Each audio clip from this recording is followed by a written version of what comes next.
What's going on YouTube? Team is here. Here is my opening slash streaming segment where I talk about the films that are coming out this week, whether they be theaters, streaming, etc. Alright. Here are obviously one of the biggest one, and that is it is finally here. The long anticipated The Flash is finally hitting theaters this week.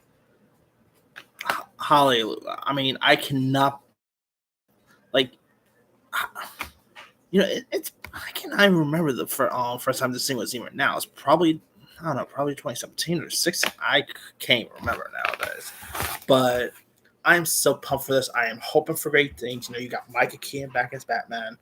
You also got Ezra Miller, who whether they return as the Flash again, that has to be in BC. I mean, I don't think they should be the Flash again, but after the whole Ezra Miller debacle and stuff that Ezra Miller has been accused of and everything.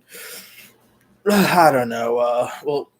We'll see what goes on in the future. But of course, you got Ben Affleck and Micah Keaton, both Batmans in this. That really is cool. You got Sasha Calais, I think her name is. I think she looks good as Supergirl. I am so pumped for this. I am hoping for great things because pretty much any Muschietti, from what I've been hearing, has made a good film. So we'll have to say. Anyway. All right. Also coming out, we got Pixar's Elemental. Wide release, I still think it was a bad idea for Pixar to release granted I believe Pixar had that release date first, if I'm not mistaken, but I don't know. They're probably setting up for fail with this one, but I'm still interested in this. If you guys don't know much about Elemental, it is in a city where fire, water, land, and air residents live together. A very young woman and a go with the flow guy discovers something elemental and how much they actually have in common. This movie looks really decent. I like the animation because obviously it's Pixar. There's also an Up short, which I'm interested in seeing that. So I am looking forward to check this one out. It looks remarkable. So hopefully I'll end up enjoying it. Because frankly, I think the only Pixar movie I truly dislike was Cars 2. Even Lightyear, which I will say Lightyear and I know I'm going to get hate for this, and WALL-E and even Brave are actually my least favorite. I know I'm going to get hate for the WALL-E part, but I was just never really... that movie came out of the same year as that anime film Boat, and I actually prefer Boat over WALL-E. I know that's probably going to make me lose couple of views, but yeah, I'm not saying I dislike WALL-E or anything. It's just not my favorite. It's nowhere near as Toy Story or anything like that. But hey, that aside, I'm hoping this is good because it looks really intriguing. So what actually I say? All right. Also out, we got The Blackening, which I guess you could consider this the first Juneteenth horror film. I mean, Juneteenth is considered a holiday now, and this movie takes place on Juneteenth. So I guess you could consider this the first ever Juneteenth horror film. I mean, there's been lots of cool holiday horror films, whether it takes place on Christmas, Halloween. Heck, there's even Valentine horror film. So now you could consider this as a Juneteenth horror film.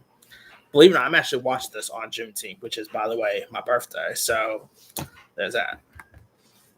Anyway, here's what The Blackening is about. 7 friends go away for the weekend, only to find themselves trapped in a cabin with a killer who has a vendetta. They must put their street smarts and knowledge of horror movies against the murder to stay alive. It has an interesting cast too. You got the likes of Grace Byers, who you might remember from Empire fame, Dwayne Perkins, Annette Ted Robinson, Melvin Gregg, Yvonne Orji, X Mayo, Sonequa Walls, who was just in that terrible White Man Can't Jump remake, the very funny Jermaine Fowler. You got Jake Farrell's in this. And it's directed by Tim Story, who also is best known for directing the Ride Along movies. He last put out that Tom and Jerry film, which I did not mind much. And I think this looks really interesting. Definitely looks like a modern, scary movie. Definitely has that feel to it. So I'm intrigued to see this one premieres. All right, we also got Asteroid City, which is directed by Wes Anderson, and world-changing events speculating disrupt the itinerary of Junior Stargazer slash Space Cadet convention in an American desert town circa 1955. And talk about its summer cast. You've got Jason Schwartzman, Scarlett Johansson, Tom Hanks, Jeffrey Wright, Tilda Swinton, Bryan Cranston, Ed Norton, Adrian Brody, Liev Schreiber, Hope Davis, Steve Park, Rupert Friend, Maya Hawke, Steve Carell, Matt Dillon, Hong Chow, William Dafoe, Margot Robbie, Tony Baroli, Jake Ryan, and Jeff Goldblum. Like, man, this movie is so ensemble. I don't even think they had any room for the likes of Bill Murray or even Owen Wilson in this. Which I heard that. What, by the way, Wes Anderson said he'll love to work with Bill Murray. So just because Bill Murray's not in this, he's not in it because of the accusation against him. I believe he was like, not feeling well. I think he had COVID at the time. So yeah, there's that. But that aside, this looks really interesting. I do love Wes Anderson movies where they talk about the Royal Tenenbaums, Grand Budapest Hotel, French Dispatch was really good. So I'm looking forward to check this one out. From the trailer, I thought of it was like the movie Jordan Peele's Nope, if it was directed by Wes Anderson. I guess you consider this Wes Anderson's first ever sci-fi film. So there's that. It would be cool to see him really tackle more genres. Like I'd love to see what Wes Anderson horror film looks like. Could you ever imagine a Wes Anderson horror film? I mean, SNL will kind of poke fun at that, but yeah, I love to see him trying to tackle more genres. But hey, Wes Anderson is just a genre to himself, So anyway, I can't but knows, but I guarantee Bill Murray was going to play the Tom Hanks role. That definitely feels like a role that Bill Murray would have been played. But anyway, all right. Also out on Netflix, we got Extraction 2. After being presumed dead 9 months ago, Tyler Rake is assigned back to the Black Ops mercenary to rescue a ruthless Georgian gangster's family from the prison where they are being held. And this actually looks really good. It looks really fun, looks entertaining. I like Chris Hemsworth, and I like the first film too, so I'm looking forward to see where they take the sequel to. All right. Also out on Hulu, we got a film called Jagmine, which is directed by Thanks for Asking director Kelly Cali. It's about a woman who is plagued by blackouts and strange visions that led to her discover she's stuck in a series of time loops, possibly related to her mysterious new girlfriend. It stars Maisie Richards Sellers from Legends of Tomorrow fame, alongside Westworld actress Shannon Woodward. So yeah, that actually looks like it could be really interesting. Definitely having a bit of a fair attractive vibe there, and also could be interesting. All right. Also out on Netflix, we got Black Clover: Sword of the Wizard King. Now, this is actually based on an anime, which I'm not really much of a anime guy. But if you guys seen Black Clover, are you even a fan of Black Clover or anything? But looks like it's like a film version, similar to like what they did with like Yu-Gi-Oh! The movie and Pokemon and stuff like that, where they turn an anime and turn into a feature. So there's that. But anyway, in a world where magic is everything, Esta, I think that's how you pronounce it. A boy who was born with no magic aims to become the Wizard King to overcome adversity, prove his power, and keep his oath with his family. And I gotta say, this could be interesting. I think it looks intriguing. I like the animation, so I don't know if I'm gonna watch it or anything, but I think this will probably be more catered towards the fans. I'm guessing, because like I said, I had never even seen Black Clover, but the trailer does look pretty intriguing. All right. Also out, this is one I'm really interested in, and that is the Disney Plus Stan Lee film. I so much can't wait to see this. It looks really remarkable. Where that's actually going to Disney Plus rather than theirs, I think this could easily have been an Oscar contender for Best Documentary. but most likely switch to the Emmy category. But yeah, this looks like it could be really interesting to check out. I mean, Stanley, obviously a living legend. R.P. Stanley. If it wasn't for Stanley, we wouldn't have the MCU that we had today. Like we would not have Avengers, Iron Man, Spider Man, nothing like that. So I cannot wait to check this one out when it premieres. All right. Now, other stuff we got coming. We got a movie called Moon Students, which is about a group of friends and their troubled professor rise above a challenging semester and a raging pandemic to find their true voices. I saw the preview for this, and I don't really know what's going on in this, but it looks like a very indie fartsy film, I guess you could say. So, could be interesting to check out. We got something called Bone Code. An experienced Black Ops sniper attempts to nightmarish escape after a failed mission, but is tracked by enemy soldiers bent on revenge and haunted by something monstrous. And this does not look all that great, in my opinion. It looks pretty generic. It looks like a home video film. So yeah. All right, we also got something called Crescent Gang. Foster kids are heartbroken when they learn that their house has been sold and they're going to be separated. Having grown up in the system herself, a successful family attorney questions whether she's using her skills and talent for the right reasons.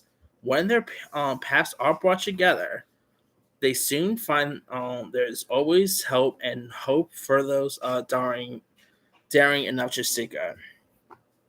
And the channel looks really touching. So could be interesting to check out there. It looks pretty sad, so could be interesting. All right, we also got a movie called Pretty Red Dress. Follows a South London family and how one red dress is the center of their lives. Could be interesting. I saw the preview for that. I don't really know too much about it, but looks like it'd be some really interesting to see.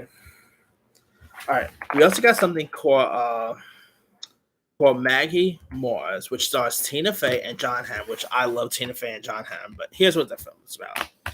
In a dusty desert town where nothing ever happens, a police chief must suddenly deal with the back murders of two women with the same name. And holy cow, this looks terrible. I mean, hey, I know that Fletch movie with John Hamm looked terrible too, but I ended up enjoying it. So maybe the same would be said with this. It does have the guy from Ted Lasso, Nick Muhammad, I think his name is. So there, for you Ted Lasso fans, there's that. But yeah, the trailer did not make me laugh one bit.